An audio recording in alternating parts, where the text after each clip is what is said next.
De retour hier d'Abuja, le chef de l'État s'est félicité de l'éligibilité de son pays au programme compact du MCC. 4 ans d'efforts récompensés, plus de 300 milliards de francs CFA attendus. Des devises étrangères saisies par la brigade spéciale des douanes, valeur plus de 295 millions de francs CFA. Ces billets de banque en coupure de dollars et euros ont été retrouvés entre les portières du véhicule des fraudeurs. Et on parlera de ce référendum au Rwanda pour prolonger le mandat de Paul Kagame, un référendum constitutionnel critiqué par les États-Unis, l'un des principaux bailleurs de fonds du pays d'Afrique centrale. Bonjour à tous. Commençons par ces images du Conseil des ministres.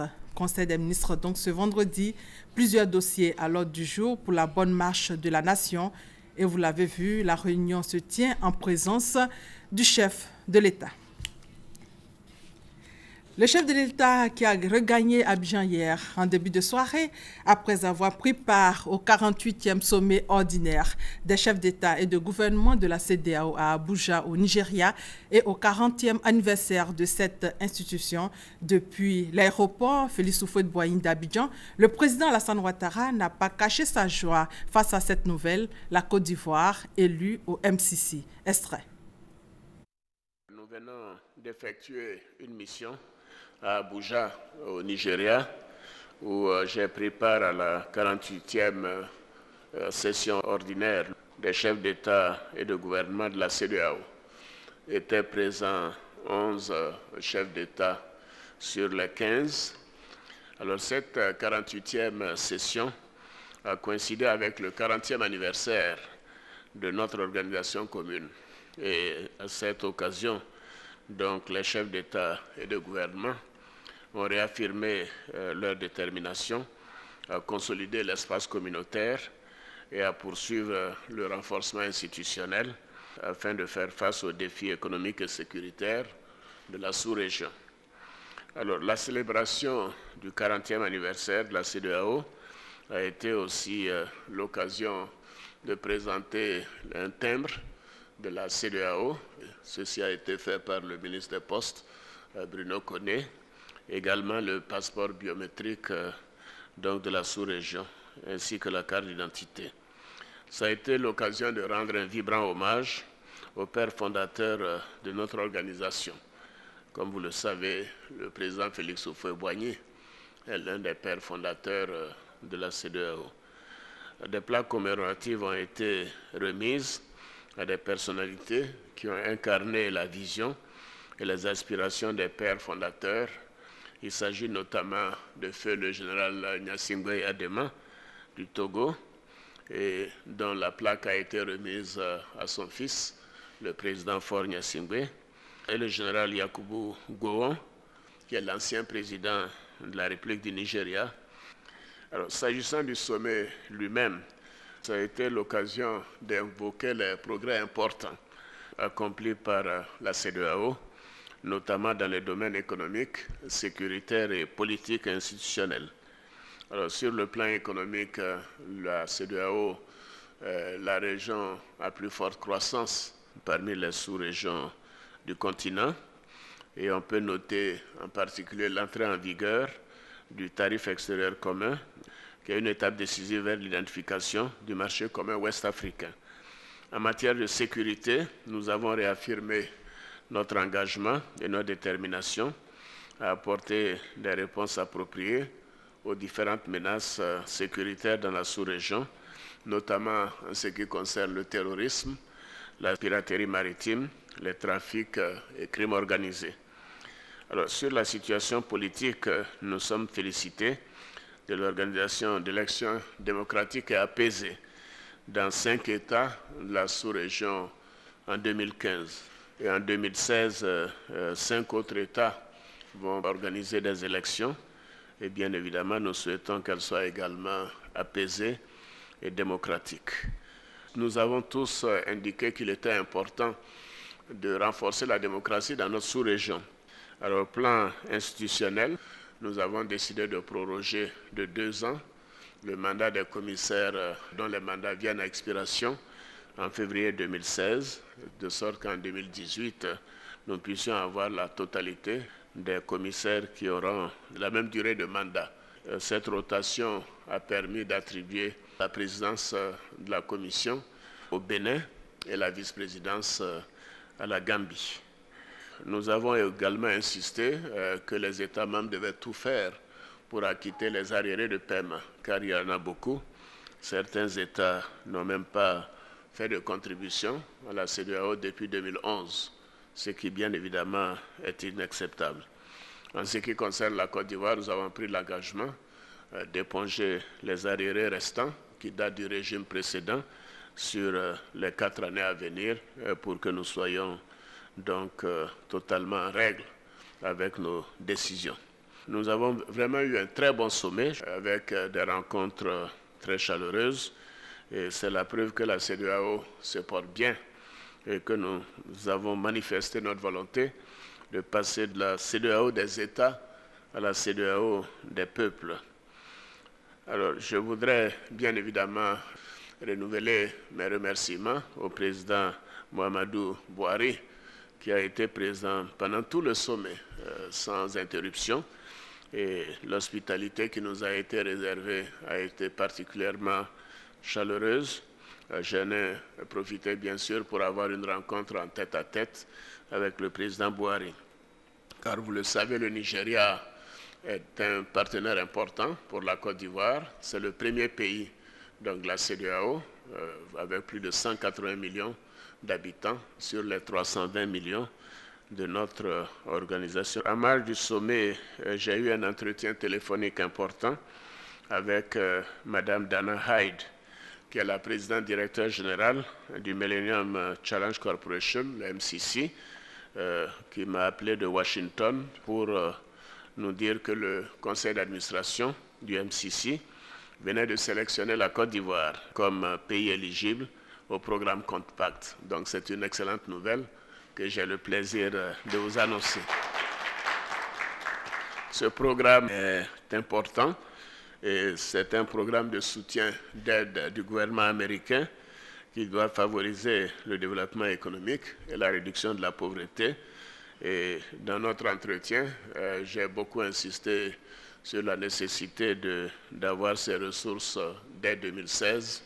Une mission du MCC viendra en Côte d'Ivoire dès fin janvier pour que nous puissions nous mettre au travail et cela nous permettra de renforcer donc notre programme de développement et de faire en sorte que nous puissions aller vers l'émergence en réduisant de manière substantielle la pauvreté dans notre pays. Et évidemment, cette sélection fait suite aux grandes performances qui ont été obtenues par le gouvernement et j'en profite pour féliciter le Premier ministre et les ministres concernés qui ont fait un excellent travail. Nous avons eu l'un des meilleurs scores du MCC en matière de gouvernance, en matière de lutte contre la corruption, et également bien sûr de démocratie et en matière économique en général. Je suis très heureux personnellement de cette bonne nouvelle et j'ai demandé à Mme Dana Hyde de transmettre nos remerciements au président de MCC, qui est le secrétaire d'État, John Kerry, et au président Obama lui-même. Cela montre que les relations entre la Côte d'Ivoire et les États-Unis sont vraiment en bon état et en bonne marche. Et ces ressources importantes nous permettront d'aller encore plus vite vers ce que nous comptons réaliser pour nos concitoyens. Donc je voudrais vous dire que c'était un sommet important, un sommet utile, et cette bonne nouvelle n'a fait que couronner nos efforts et je m'en félicite. Voilà, l'éligibilité de la Côte d'Ivoire au programme Compact du Millennium Challenge Corporation est une excellente nouvelle, a souligné le chef de l'État de retour d'Abuja, où hier, la journée a été marquée par la célébration du 40e anniversaire de l'existence de la CEDEAO, la communauté des États de l'Afrique de l'Ouest. Pour les États membres, le bilan est satisfaisant. On fait le point avec Viviane Aimé.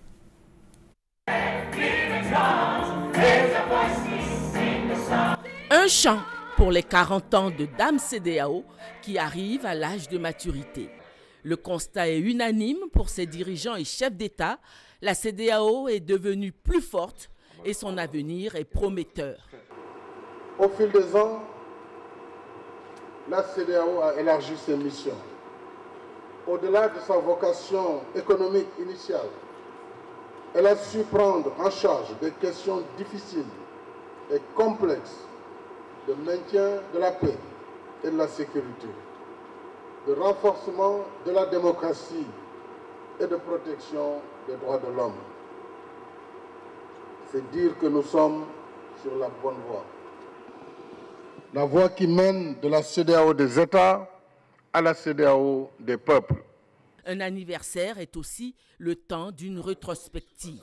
On a loué et remercié les pères fondateurs pour la vision qu'ils ont eue, malgré le contexte de clivage qui était le leur, d'avoir jeté les bases pour la création d'un espace communautaire, économique, devant devenir à terme une communauté politique aussi. De ces 15 pères fondateurs, dont le président Houphouët-Boigny, un seul survivant, l'ancien président du Nigeria, le général Yakubu Gowon. Hommage lui a été rendu par ses pères actuels chefs d'État, dont le président Alassane Ouattara, pour cet héritage émérite qu'ils ont à leur tour fait grandir. La CEDEAO, en 40 ans, peut se vanter d'avoir extirpé du milieu d'elle les coups d'État militaires qui n'ont plus droit de citer. Le principe d'élection démocratique s'enracine. Au plan économique, la libre circulation des personnes et des biens est devenue réalité. De même, le marché commun, avec l'entrée en vigueur du tarif extérieur commun. À cela s'ajoute l'autoroute Abidjan-Lagos en construction et la boucle ferroviaire Abidjan-Niger en réalisation. Dès janvier 2016 va être lancée la nouvelle carte d'identité biométrique de la CEDEAO qui a été présentée au chef d'État. À l'occasion de ce 40e anniversaire, pour la première fois, un timbre émis en commun par les 15 pays a été présenté officiellement par le président en exercice de la CEPAO, qui est la conférence des ministres de la Poste de l'Afrique de l'Ouest, le ministre ivoirien de la Poste, Bruno Nabagné-Koné.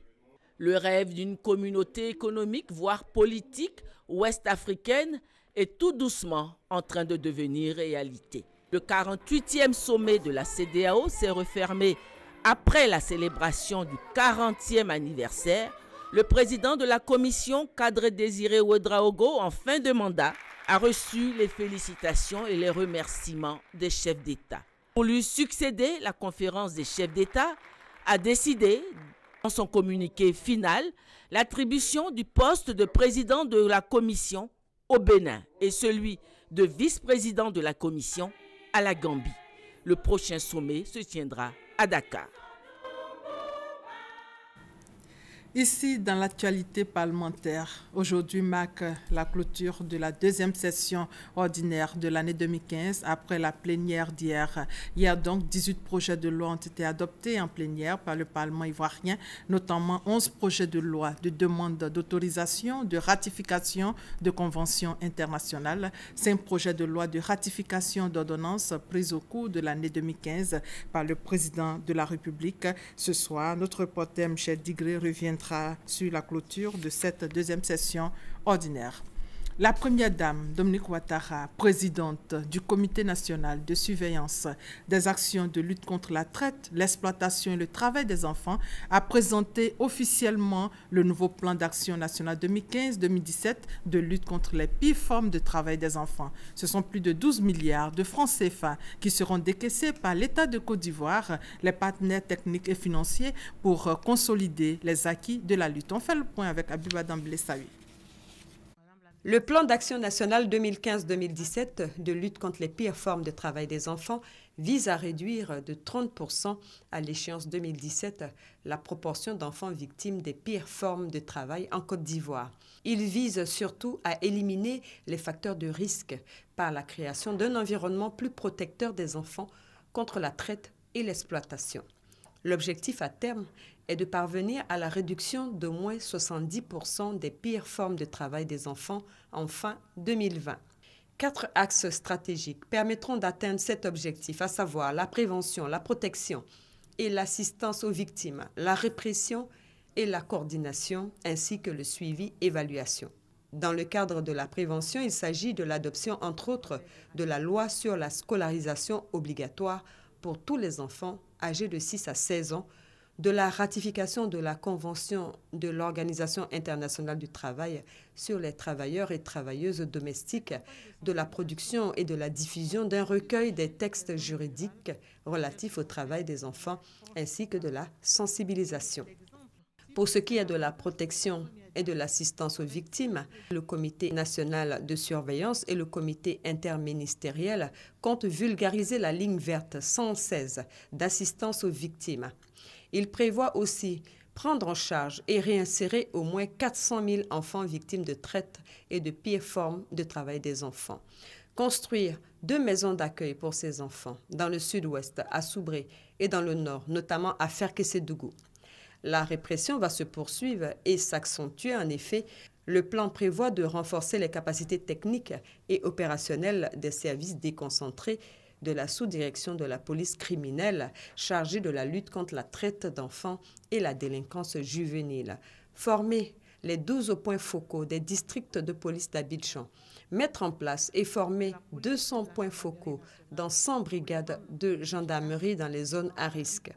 En plus, le plan propose l'organisation de 3 opérations de police de lutte contre la traite et les pires formes de travail des enfants dans les zones concernées par ce phénomène. Pour ce qui est de la coordination et le suivi-évaluation, le plan prévoit d'organiser des rencontres périodiques de suivi et de coordination entre le Comité national de surveillance et le Comité interministériel. Il prévoit de réaliser des visites conjointes de terrain pour le suivi des activités et projets réalisés par les acteurs en matière de lutte contre les pires formes de travail des enfants. Pour sa part, Mme Dominique Ouattara, première dame de Côte d'Ivoire, par ailleurs présidente du Comité national de surveillance, a tenu à partager sa conviction et sa vision pour l'amélioration des conditions de vie de ces enfants victimes. Les enfants représentent l'avenir de la Côte d'Ivoire et leur protection est primordiale à l'équilibre de notre société. Nous devons donc arriver à créer un environnement propice à leur épanouissement et à leur équilibre. Nous comptons étendre le SOSTECI, système d'observation du suivi du travail des enfants en Côte d'Ivoire, à 20 départements supplémentaires afin d'améliorer la base de données nationale de référencement du travail des enfants dans le pays. Par ailleurs, la première dame de Côte d'Ivoire, Dominique Ouattara, envisage une mission à Genève dès le début 2016 pour rencontrer les responsables du Bureau international du travail afin de redéfinir la notion d'enfants victimes des pires formes de travail des enfants. Dans l'actualité judiciaire, le procès du général Guy Robert a été reporté au 21 janvier 2016. Hier, 19 personnes, dont le général Doboblé et Anselme Sekaseka, ont comparu devant le tribunal militaire pour assassinat et complicité d'assassinat du général, sa famille et sa garde rapprochée. Abou Sanogo pour plus de détails. Un dispositif sécuritaire composé de gendarmes et de policiers. Un public soumis à une fouille, des couloirs occupés par les forces de l'ordre. Nous sommes au palais de justice d'Abidjan. Et c'est ce jeudi que reprend le procès sur l'assassinat de l'ex-chef de l'État, le général Robert Gueye. 9h08. Le quart de la gendarmerie nationale transportant les présumés coupables fait son entrée dans l'enceinte du palais. Il s'agit de 19 militaires sur les 24 accusés. Ils comparaissent pour les faits d'assassinat et de complicité d'assassinat du général Robert Gueye, de son épouse, des membres de sa famille et des membres de sa garde rapprochée. Les débats de forme ont commencé. Tous ont été présentés au juge Dambélé Taïrou après 3 heures de lecture de l'ordonnance de renvoi. 3 absences constatées parmi les présumés coupables. Le juge renvoie le procès au jeudi 21 janvier 2016. Mais d'autres motifs expliquent ce renvoi. 3 personnes sur les 22 qui ont été renvoyées devant le tribunal qui étaient absents. Alors ces 3 personnes, je précise qu'ils ne sont plus en Côte d'Ivoire. Ils ont été radiés des forces armées, des forces républicaines depuis longtemps. On ne sait plus où ils se trouvent. De sorte que nous avons lancé des mandats d'arrêt. Nous avons de nouveaux avocats qui se sont constitués pour la défense des prévenus et également pour la défense des ayants droit, des victimes. Il faut donc leur porter le dossier pour qu'ils voient et porter le dossier à leur connaissance pour trouver que d'autres jours que nous n'avions pas prévus, d'autres jours de fêtes religieuses que nous n'avions pas prévus, sont venus augmenter les jours déjà nombreux d'indisponibilité, ce qui nécessairement a conduit le tribunal à renvoyer beaucoup plus de sérénité. À ce procès comparaîtront le commandant Anselme Sekayapo, ex-responsable de la sécurité rapprochée de l'ex-première dame Simone Gbagbo, et le général Dogoblé Bruno, ex-commandant de la garde républicaine. Pascal Afi Nguessan et Lida Kwasi, respectivement Premier ministre et ministre de la Défense au moment des faits, seront également entendus. Le général Robert Gueye a été assassiné le 19 septembre 2002. Les débats de fond s'ouvrent le jeudi 21 janvier 2016. L'Alliance des greffiers de Côte d'Ivoire appelle à la reprise du travail. Pour rappel, depuis plusieurs jours, les usagers peinent à se faire établir des documents au palais de justice.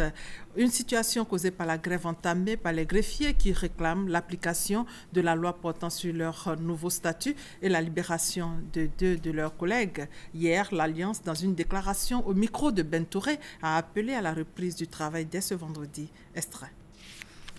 Vu le vote de la loi numéro 2015-492 du 7 juillet 2015 portant statut des greffiers, vu les négociations avec le cabinet du garde des Sceaux, ministre de la Justice, des Droits de l'Homme et des Libertés publiques depuis le vote de la loi susvisée, attendu qu'en vue de la prise du décret d'application de la dite loi, l'Alliance a été associée à la rédaction d'un projet consensuel avec le cabinet ministériel. Que la dernière séance de travail, en date du 9 décembre 2015, entre l'Alliance et le cabinet, a abouti à la consolidation d'un document définitif préservant au mieux les intérêts de la corporation des greffiers. Que ce document consensuel a été communiqué au service de la primature pour des ajustements techniques avec les différents ministères en charge de l'économie et du budget. Attendu cependant qu'en marge de ce processus, certains de nos camarades, prenant prétexte que le dossier tarde à connaître un aboutissement, ont initié un arrêt de travail sans se référer aux acteurs de gestion du dit dossier. Attendu que nous déplorons des débordements liés à cette situation qui ont conduit à l'arrestation de 2 de nos collègues, que malgré tout, nous menons des démarches allant dans le sens de leur libération. Attendu que le prolongement de cet arrêt de travail est de nature à entraver aussi bien les acquis du document consolidé avec la tutelle que les démarches effectuées pour la libération de nos collègues. Attendu par ailleurs que la nation ivoirienne ne saurait être privée indéfiniment de sa justice pour un dossier en cours de règlement. En conséquence, invite tous les greffiers de Côte d'Ivoire à reprendre le travail dès le vendredi 10 décembre 2015. Invite M. le garde des Sceaux, ministre de la Justice, des Droits de l'Homme et des Libertés publiques, à donner des instructions fermes en vue d'assurer la sécurité des greffiers sur leur lieu de travail. Présente enfin ses excuses les plus sincères à la population ivoirienne pour les désagréments causés par cet arrêt de travail. Fait à Abidjan le jeudi 17 décembre 2015, le porte-parole. Parlons maintenant de l'ouverture hier du Forum des médias sur le continent africain à Marrakech, un forum de 3 jours initié par l'Organisation de la coopération islamique. L'objectif est d'inciter les médias à être des vecteurs d'information pour une meilleure contribution au développement de l'Afrique. Franck Wadjo, notre envoyé spécial. À Marrakech, au Maroc, un forum pour déterminer le rôle des médias africains dans la mise en œuvre d'opportunités pour un meilleur développement du continent. C'est le sens de ce forum initié par l'Organisation de la coopération islamique OCI. L'enjeu est clair. Aujourd'hui, l'Afrique est un continent stéréotypé vu de l'extérieur et miné par différentes crises.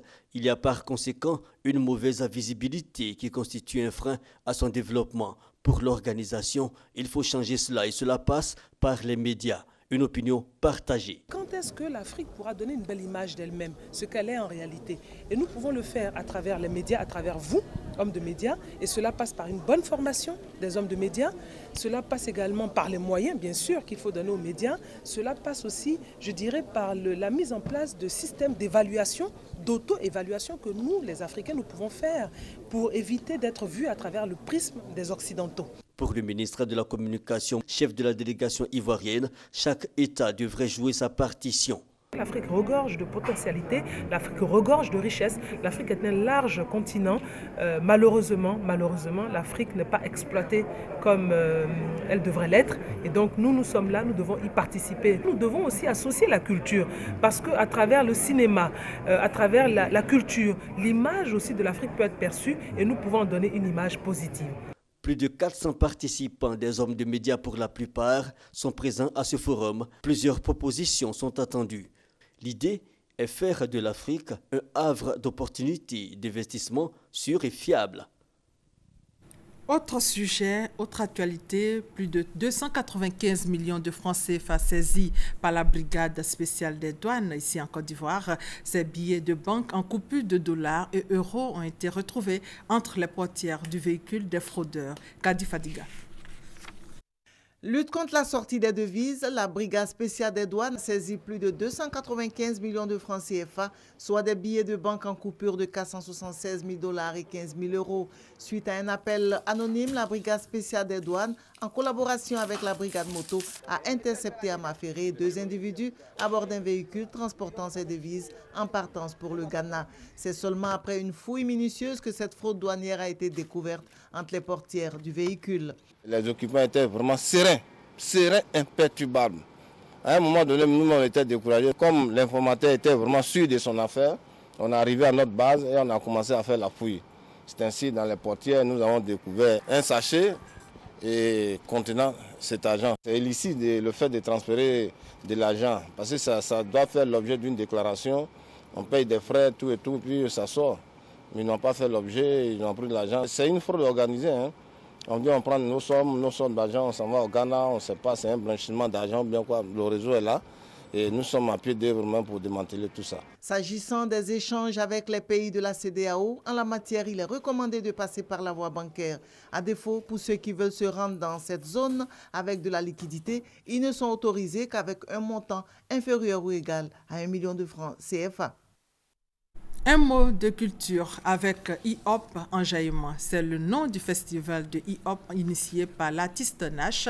C'est la 4e édition. Notre équipe a surpris Nash en pleine répétition avec son orchestre, le Jassa Band. Ambiance et commentaires, Guillaume Zéré et Serge Collia. Hip-Hop Enjaillement. Ce samedi 19 décembre, Trècheville-Arras va vibrer au rythme de ce festival du rap à sa 4e édition cette année. Pour cet hommage au genre musical qu'il a révélé au grand public, Nash, l'initiatrice, se prépare à offrir le meilleur de son art.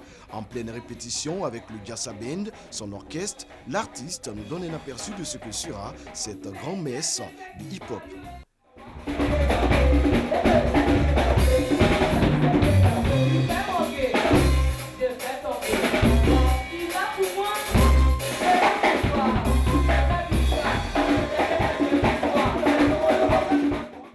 Nash promet un show époustouflant avec une dizaine de chansons.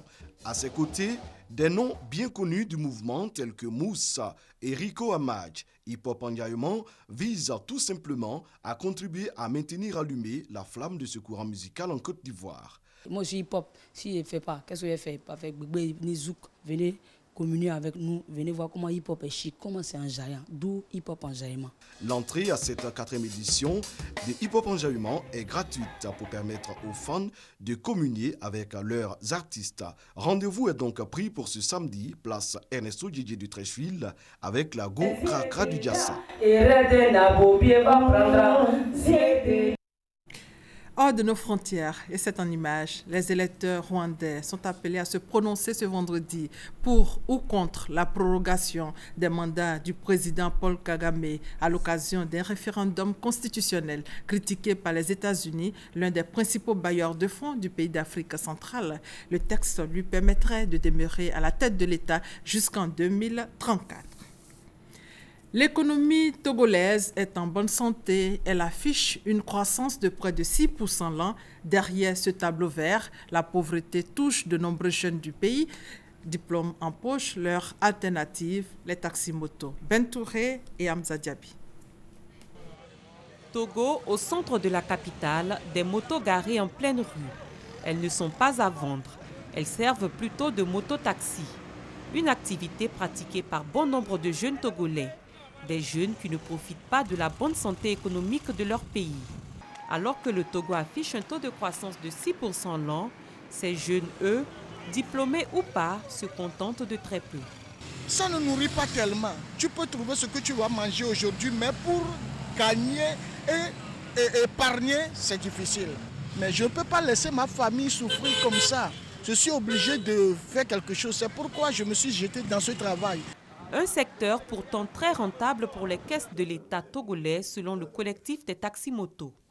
Si tout le monde achète du carburant à la pompe, environ 6 litres par jour, ça fait plus d'1,53 milliard par jour d'achat de carburant. Par an, ça fait dans l'ordre de 326 milliards. Malgré un produit intérieur brut qui a doublé en 10 ans, une dette publique n'atteignant pas les 50%, le pays reste un géant au pied d'argile. Plus de la moitié des populations n'ont pas $1 par jour, soit environ 500 francs CFA. Une population qui double tous les 25 ans. Et de plus en plus de jeunes Togolais rejoignent le Nigeria voisin pour espérer sortir la tête de l'eau en attendant les fruits de l'embellie économique.